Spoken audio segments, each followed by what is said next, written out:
Սիրելի հայրենակիցներ, քննարկվում է կոռուպցիայի կանխարգելման հանձնաժողովի անդամի ընտրության հարցը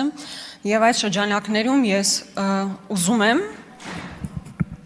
մի իրավիճակ ներկայացնել, մի դեպք ներկայացնել, երբ Նիկոլ Փաշինյանի անմիջական մասնակցությամբ եւ նրա իրականացրած գործողությունների կամ անգործության հետևանքով Հայաստանի Հանրապետության հարկատուների գրպանից 4.5 միլիարդ դրամ պարզապես մսխվել է։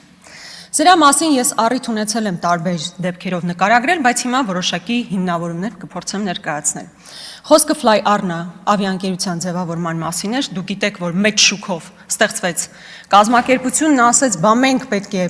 պետական ազգային ավիափոխադրող ունենանք, դրա համար օգտագործվեց մեր հարկատուների գրպանից 4.5 միլիարդ դրամ եւ արդյունքում ունենք ուղղակի ձախողված պրոյեկտ, ավիաընկերությունը չկա եւ նույնիսկ կա հայց ընդդեմ Հայաստանի Հանրապետության։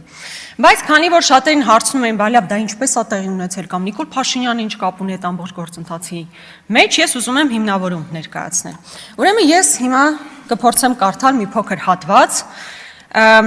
Air Arabia ընկերությունների խմբի գլխավոր գործադիր տնօրեն Ադել Ալ-Ալի Նիկոլ Փաշինյանին ուղված նամակից մի հատված, որտեղ մասնավորապես ասվում է հետևյալը. Ես այժմ կցանկանայի անդրադառնալ 2023 թվականի ապրիլ ամսին մեր վերջին հանդիպմանը եւ դրա արդյունքներով 2023 թվականի հունիսի 2-ին ձեզ հասցեագրված նամակին, որոնք երկուսն էլ մեր եւ Հայաստանի Հանրապետության կառավարության միջև տեղի ունեցած երկարատև, սակայն մինչ օրս անարդյունք երկխոսության շարունակություն էին Հայաստանում Fly Arna-ի առջև ծառացած էական մարտահրավերների առնչությամբ։ Կարծում եմ կարևոր է այստեղ ընդգծել, որ վերջիններս վատթարագույն ազդեցություն են ունենում ոչ միայն Fly Arna-ի, այլև Հայաստանում բազավորված ցանկացած այլ ավիաընկերության համար։ Հետևաբար, խնդիրների արմատական կարգավորումը կենսական նշանակություն է ունենալու առհասարակ Հայաստանի ավիացիոն ոլորտի եւ հայկական ավիացիայի համար։ Եվ խնդրահարույց գործոնները մեկ անգամ եւս ամփոփելու նպատակով արձանագրենք, որ դրանք ներառում են նախապես Air Arabia-ի խոստացված, բայց այդպես էլ չիրականացված հետեւյալ պահանջները, այսինքն արձանագրենք, որ Air Arabia-ի հետ համագործակցությանը սկիզբ դնելու համար Նիկոլ Փաշինյանը ասել է, որ ստանձնում եմ հետևյալ պարտավորությունները, խոսք եմ տալիս, որ կանեմ հետևյալ գործողությունները, իսկ այդ գործողությունները հետևյալն էին. ուղևորահարկերի վերացում, Զվարթնոց օդանավակայանի բեռնամշակման, վառելիքի, այլ վճարների ահռելի եւ չարդարացված սակագնի իջեցում, բազմաթիվ նոր հայկական ըստ մեծ ցածրորակ ավիափոխադրողների շարունակական մուտքը շուկա եւ նրանց տրամադրվող աջակցությունը հայաստանյան շուկայում, ինչի արդյունքում առաջատար կարգավորողների կողմից, ինչպիսիք են ԵՄ եւ Արաբական Միացյալ Էմիրությունները, մտահոգություններն էլ ավելի են սրվել։ Այսինքն Նիկոլ Փաշինյանը ստանձնում է պարտավորություն, խոսք է տալիս, որ այս կարգավորումները կանի։ Իմիջիայլոց ուզում եմ հիշեցնել, որ նույն Նիկոլ Փաշինյանի կառավարման օրոք այն ժամանակ կարծեմ Տաթևիկ Ռևազյանն էր կառավարում համապատասխան ոլորտը։ Հայաստանի Հանրապետությունը հայտնվում է Եվրոպական միության ավիացիոն գոտու սև ցուցակում։ Եվ այստեղ գրանցված կազմակերպությունները, ավիափոխադրողները դեպի Եվրոպա մեկնելու ուղղակի հնարավորություն չեն ունենում։ Հիմա Նիկոլ Փաշինյանը Air Arabia-ի տնօրեններին ասում է, ես ձեզ խոսք եմ տալիս, որ կանեմ գործողություններ, որի արդյունքում մենք դուրս կգանք այդ սև ցուցակից, ի վերջո կստեղծենք պայմաններ եւ մեր համագործակցությունը արդյունք կունենա։ Եվ Air Arabia-ն էլ համաձայնում է, համապատասխան ներդրումներ իրականացնում։ Բայց Նիկոլ Փաշինյանը, ինչպես ասում են, գցել է Air Arabia-ին եւ իր խոստումները չի իրականացրել եւ նման նամակագրությունները բազմաթիվ են։ Ես հույս ունեմ, որ քննչական կոմիտեն նաեւ այս նամակագրություններին տեղյակ է եւ հետեւաբար մեղադրյալների ցանկում պետք է լինեն ոչ միայն այն մարդիկ, ովքեր այս պահին նույնիսկ Հայաստանի Հանրապետությունում չեն գտնվում, այլ նաեւ հենց անձնապես Նիկոլ Փաշինյանը, եթե քննչականը պատահաբար այս նամակին չի տիրապետում, ես կարող եմ այն փոխանցել, որպեսզի հետագա քննությունը շատ ավելի էֆեկտիվ տեղի ունենա։ Համենայն դեպս ես ուզում եմ հերթական անգամ արձանագրել, որ Նիկոլ Փաշինյանը երբ ասում է կան ծրագրեր, որոնք ուղղակի խայտարակություն էին, դա խայտարակություն չի, Նիկոլ Փաշինյան։ Դա ձեր անմիջական գործողությունների կամ անգործությունների հետևանքով մեր հերոս հարկատուների վրա արժեցած 4.5 միլիարդ դրամ է։ Սա ուղղակի ուզում եմ ֆիքսել եւ անցնենք առաջ։ Եվ իմիջիայլոց հերթական անգամ հիշեցնեմ, որ այս հիմքերը ընդունելով մեր դեմ հայց է ներկայացված միջազգային դատարանում եւ բավարար հիմքեր են ամենայն հավանականությամբ այդ հայցը կբավարարվի։ Քանի որ ժամանակ ունեմ, ես ուզում եմ նաեւ խոսել նախորդ շաբաթ իսկապես շատ ծանր շաբաթ էր ամբողջ հայ հասարակության համար, որովհետև ամենօրյա ռեժիմով մենք կարդում եւ լսում ենք ողբերգական իրադարձությունների մասին։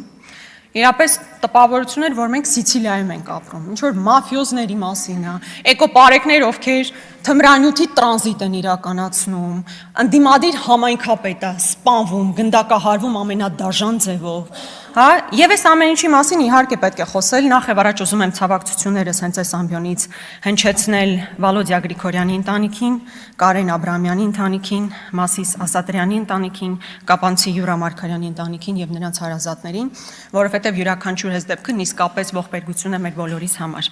Բայց ուզում եմ այստեղ անդրադառնալ հատկապես ընդդիմադիր համայնքապետ, Փարաքարի համայնքապետ Վալոդիա Գրիգորյանի սպանության դեպքին։ Վալոդյան շատ կարգին մարդ էր, նվիրված համայնքապետ, հարգված համայնքապետ, եւ ես կարծում եմ, որ նրա քաղաքական հաղթանակը վերջին ընտրություններում ի վերջո չներվեց նրան։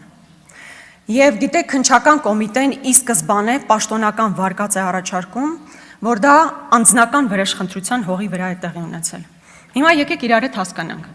Անձնական վրեժխնդրություն իրականացնելու համար նշանակում է Վալոդիա Գրիգորյանը ինքը անձամբ կամ նրա եղբայրը կատարել են այնպիսի գործողություններ, որոնց կարելի է համարել, որ հետևաբար համապատասխան գործողությունները անձնական վրեժխնդրություն են։ Վալոդիա Գրիգորյանը որևէ հանցագործություն չէր իրականացրել, նրա եղբայրը, որ կապում էին ինչ-որ ձև փետրվարին տեղի ունեցած իրադարձությունների հետ, չի անցնում այդ գործով։ Նա ինչ-որ խուլիգանության գործով է անցնում, բայց փետրվարին տեղի ունեցած ողբերգական իրադարձությունների հետ անմիջապես չի կապվում։ Դրա համար կա կոնկրետ անձ, որ մեղադրական հոդվածով անցնում է։ Այսինքն, երբ քննչական կոմիտեի ղեկավարը հերթական անգամ ՀՄԿ-ի տաղավարից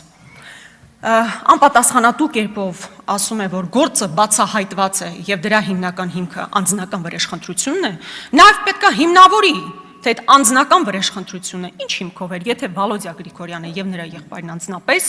չէին կատարել այնպիսի գործողություններ, որոնք կարող էին հանգեցնել համապատասխան արձագանքի։ Բայց ես ասում եմ, կրկնում եմ, որ պետք է շարունակի քննությունը, ավելի մեծ շրջանակ պետք է